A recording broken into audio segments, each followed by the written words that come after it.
शब्द बोला, म्हणून त्यांच्या इच्छेने मी 2 शब्द सांगणार आहे. आज आपण आई वडिलांना सांभाळत नाही, त्यांची जमीन आपल्या नावावर करतात, त्यांना भाळतो, पण तसं करू नका, कारण आई वडिलांच्या पायापाशी संपूर्ण विश्व सामावलेलं असतं.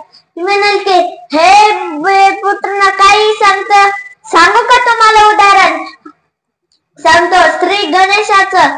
पहिलं, श्री गणेशाची आई कोण? कोण? तू सांग. तू सांग.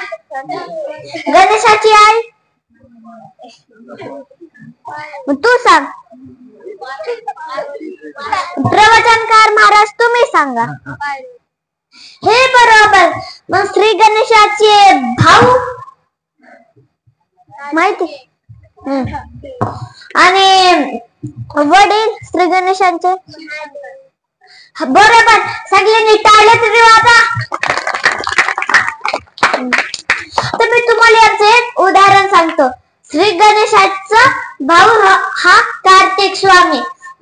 हे दोघं भाऊ ना, हे दोघं खेळत होता. मग खेळता खेळता दोघांचे वादविवाद झाले की मी पैलवान आहे, मी शक्तिशाली आहे, मी शक्तिशाली, असे भांडण झाले. मग ते भांडण करून आई वडील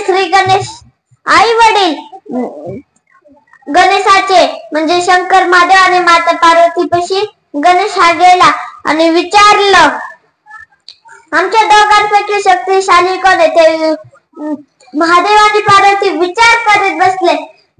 त्यावर डबल म्हणायला लागले, मीच पैलवान असणार, मीच पैलवान असणार, मी पैलवान, असे डबल चालू झाले भांडण. मग महादेवांनी नारद मुनींना बोलवलं आणि सांगितलं, ह्या दोघांपैकी पैलवान कोण? तू सांग. नारद मुनी म्हणाले की हा पूर्ण विश्वाला ते 3 चक्रा घालून येईन तेच. मग कार्तिक स्वामी निघाले, आपल्या वाहनावर म्हणजे मोरावर स्वार देखील झाले आणि पृथ्वी प्रदक्षिणा घालायला गेले. आपले गणपती बाप्पांचे वाहन कोणतं? छोटूसा पिटुकला होंडेर. मग याच्यावर कसं काय पृथ्वी प्रदक्षिणा? गणेशने विचार केला आणि त्याने युक्ती वापरली. त्यांचे आई वडील बसलेले ना, त्यांना नमस्कार केले, 3 येडे घातले आणि शास्त्र नमस्कार घातला. मग कार्तिक स्वामी आले.